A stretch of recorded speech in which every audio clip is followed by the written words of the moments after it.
Hello, Lisa here. Welcome back to my channel and welcome to this week's Tarot by the Book. If you are new to my channel, welcome. It's so great to have you here. And if you are new to Tarot by the Book, let me tell you how it works. So once a week, I randomly select a tarot deck from my collection and I share with you guys a 3-card week ahead reading that hopefully will support you having a better week, having a more insightful week. And I always use the same 3-card positions: energy, obstacle, and advice. After I've read the cards intuitively, then we dig into the guidebook together. I share with you what the guidebook has to say about the deck. About the cards that we pulled, and we just compare and contrast them, and that way you get sort of the best of both worlds. You get to see how a deck reads intuitively, as well as find out more about what the guidebook creator had in mind. So this week I've selected the Wild Unknown Tarot by Kim Krans. This is the mass market edition of the deck. It's really quite lovely. I had this deck and then I traded this deck and then I got this deck again thanks to a generous friend who sent it my way because I missed it. There's something really special about this deck. It's not always my favorite in the sense that I find that the artwork sometimes lacks color or is a little bit abstract, but it also is very, very well executed, and some of the messages that it delivers, it does so in such a unique way that I really think it changed the way that I read tarot, and for that reason, I really think it's pretty special. The guidebook is one of these bigger guidebooks, but the messages inside are not overly long, as you can see, so we'll take a look at how that reads when I get into that portion of the reading. So as a reminder, you don't have to apply this message to your week ahead. You can instead focus on a particular situation in your life, one where you think the 3-card positions of energy, obstacle, and advice may be helpful. So if you are here for the reading portion, I invite you to settle into your seat, soften your shoulders, and be aware of your breath, and begin to focus on either the messages you need to hear for your week ahead or the messages that you need to hear for the situation that you are dealing with at the moment. And with that said, we're going to dive in just a few moments here.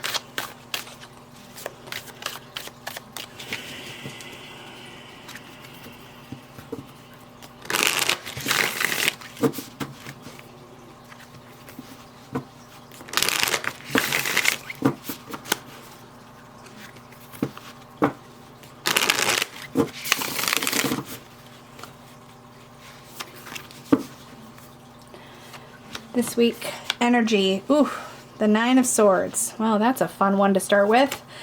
Our obstacle is the Ace of Swords, and our advice is the World.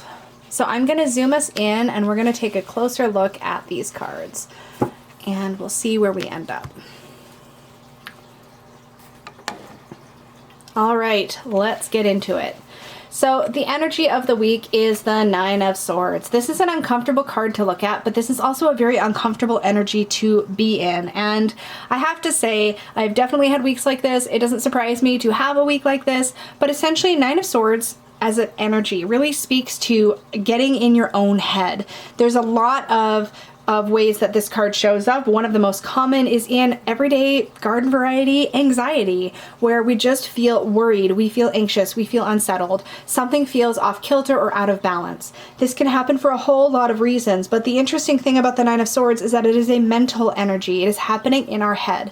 That's not to say that there's nothing really going on that we need to be worried about, but it usually means that what we're feeling and experiencing mentally is not fully in alignment with what is happening in real life. Again, this does not mean there's nothing to be worried about, but it does mean that sometimes things are a little out of whack. So maybe you need to be worried a little bit about something, but you're worried a lot about something and you're experiencing sleepless nights and it's become a sort of nightmarish kind of situation. Or maybe there's nothing at all to be worried about, but you've got yourself caught up in worst case scenario thinking where you're imagining all the things that could go wrong and getting yourself kind of spun up. So just be aware that that is an energy that is going to be cropping up for a lot of us this week or in our situations.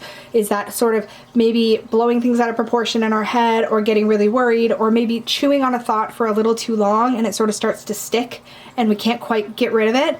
And so this is something that we may be facing this week, a lot of us. If you feel like this is resonating for you already, then it may be time to really take a deep breath, take a step back and assess what is actually happening, even if you need to write it down, versus what you're thinking. Because sometimes we need to take a moment and just sort of compare those two things. And I think that's especially important when I see that the obstacle card is the Ace of Swords. Now this position essentially reads as if this card was drawn in the reverse. I don't shuffle reversals into my cards, but this essentially is like a reversal. And here we have the Ace of Swords, which in its upright energy is really about a stroke of insight, of new, fresh information or knowledge, or an idea, something that we can really grab onto, something that really cuts through and gives us clarity. But when it's reversed, it tells me that we're really experiencing a lack of clarity this week. And I think this is super, super important to keep in mind, particularly when we're looking at this Nine of Swords card, because it tells me that whatever we're reacting to, whatever we're worried about, there is a lack of clarity. There's obscurity, I guess is a better way to put it. There's obscurity in the situation. We don't have all of the information. We don't have all the pieces. And so it's going to be really important that we take a step back and be careful what we do and don't act on this week, because for certain, when we see this card coming up as an obstacle, there is a critical piece of information that we do not have, and that's going to be really important to keep in mind so that we can come at things this week from a balanced place. And I think a lot of us are going to find that to be a real challenge. There's going to be a real temptation to jump to assumptions and perhaps get ourselves into some serious trouble. So take a step back. Be slow. Remember, you don't have to respond to every single thing right away. My wife tells me this all the time because I get myself into trouble because I respond super, super fast. And you don't always have to do that. Particularly if you're feeling really charged about something, it may be really important to remember that some of us are going to be experiencing this lack of clarity this week, and we may not have all of the information. So really pull it back, try to take a breath, and if you can, get yourself some time in this situation so that you don't knee-jerk react to something in an inappropriate way. That would be really helpful. Let's take a look at the advice card of the week, and we have the World. There's two things to me that the World tends to symbolize. One is sort of a freedom to really be yourself because you've done the work and you've come to a place of completion, and that's sort of the energy of this card in a big scale. But another thing that I think is important about the World is that there is a part of that completion is having an idea of what your limits are, what your boundaries are, what you will and won't allow in your personal space. Traditionally, in the World card, we usually see a dancer, a figure, perhaps a genderless figure or a ambiguous gendered person in the center of this ring. And the idea is that that is like sort of your true self, your spiritual self, and this part of you is whole, complete, and also completely free to explore and expand within a contained space. And that contained space to me represents what you do and don't allow into your life.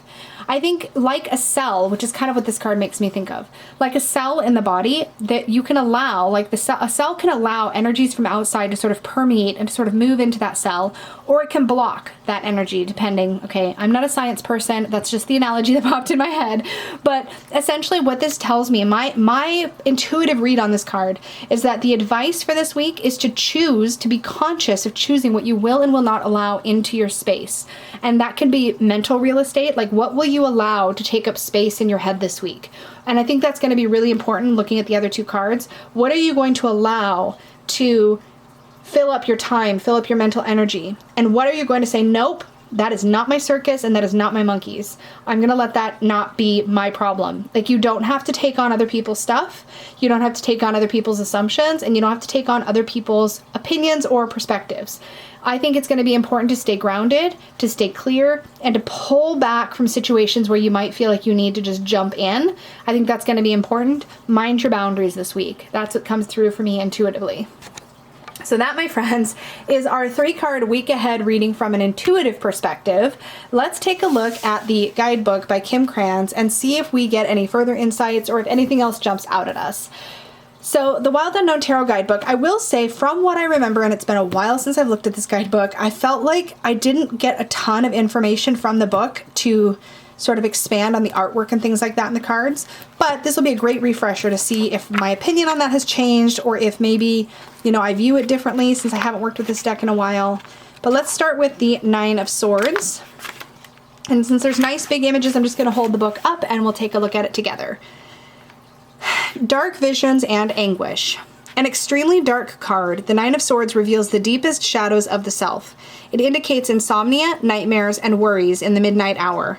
Often these states are accompanied by guilt, despair, or even depression. You'll be battling with yourself, so turn to others for help. Find joy and reach out. So actually a pretty clear-cut message, I think, and in alignment with the traditional meaning of the Nine of Swords and also what I got intuitively from our reading this week.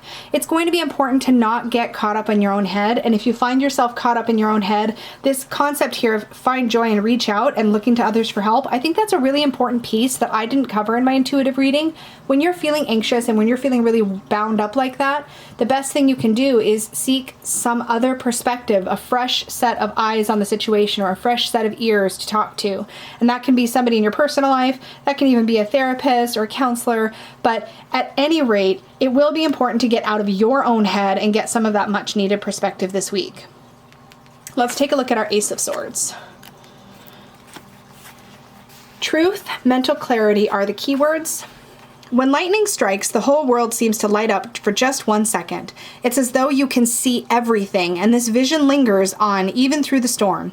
Such is the power of the Ace of Swords. Your mind will become clear, your thoughts precise. It's a great time to make those decisions you've been putting off. I'd like to remind you that this card was essentially in the reverse, so we're actually looking at what this card looks like when this energy is blocked, when this energy is in shadow. And to me, when I see that it says that in the upright, it means that you can see everything, that you have this flash of clarity. Again, when we reverse it, when we look at the opposite of truth and we look at the opposite of mental clarity, or we look at how those energies might be blocked, which is how you would kind of work with a reversed kind of card, or how I work with a reversed kind of card, or an obstacle position card, then I really see that there's a lack of seeing everything. You don't have all the pieces. You don't have that flash of light that shows you the whole picture. You're missing something. And I think it's also important to see here that your mind isn't clear. Your thoughts are not precise. And it is not a good time to be making hasty decisions. So again, I'm kind of just literally reversing the meaning of this card and taking it at its opposite. And I won't say that with every reversal it's like that. Sometimes with reversals, again, you're looking at what happens when this energy is blocked. What happens when this energy doesn't function the way it does when it's in its upright. So it's not always an opposite, but that is common. And in this case, that is what I got from it intuitively. Let's take a look finally at our World card. And so far, I have to say, I feel like I was overly harsh on this book when I first worked with it, because I think these messages are pretty much hitting spot on. Is the Major Arcana in the back? Okay, that's weird. It is. I don't know why I think that's weird, but I do think that's weird. Okay. I mean, to each their own, it's fine. It's just not what I'm used to. Okay, so the World. Wholeness and completion. The World is the final card in the journey of the... Oh, I bumped my camera, sorry. In the Major Arcana. It signifies completion, harmony, and contentment. It's rare to experience this energy as we're usually consumed by wanting, needing, and achieving. So when this card appears, contemplate for a moment the idea of being whole. Focus on the image on the card, close your eyes, and envision this radiating energy inside you. What does it feel like? Where is it located? What blocks you from feeling a sense of wholeness each and every day of your life? I think that's a really interesting perspective for the World. I think thinking about this card and what blocks you from that feeling of wholeness, of completion, is another way to look at sort of how can you be fully yourself within a space? How can you mind those boundaries? For me, I see the connection. You may not. You may find yourself resonating with either the intuitive message or the book message more or less than the other. That's totally fine. That's what's fun about this series. Thank you again so much for joining me for Tarot by the Book. That was this week's week ahead reading. I hope you enjoyed it. I hope you got some good messages from it. I will have a link in the description box down below for the Wild Unknown Tarot. I definitely encourage you to check it out if you enjoyed this reading. I'm also really curious to hear about your feedback on either the reading or your experiences with this deck. So feel free to leave a comment in the description, or not in the description box, in the comments down below. Let me know your thoughts, your feedback, your opinions. I always love reading those. And as always, please remember to like this video if you enjoyed this reading. Share if you know anybody that would like a week ahead reading this week, or you think these messages might really resonate for them. And remember to subscribe if you're new here so that you get notified when I put up videos. Actually, I guess subscriptions don't notify you because now there's a bell and you click that too, because why not make things more complicated? So subscribe and hit the little bell down below and you will definitely get notified. Probably. Thank you so much for hanging out with me. And remember, if you want to book a reading with me, you can do that over at supportivetarot.com. Thanks so much, and I'll see you in the next one. Bye!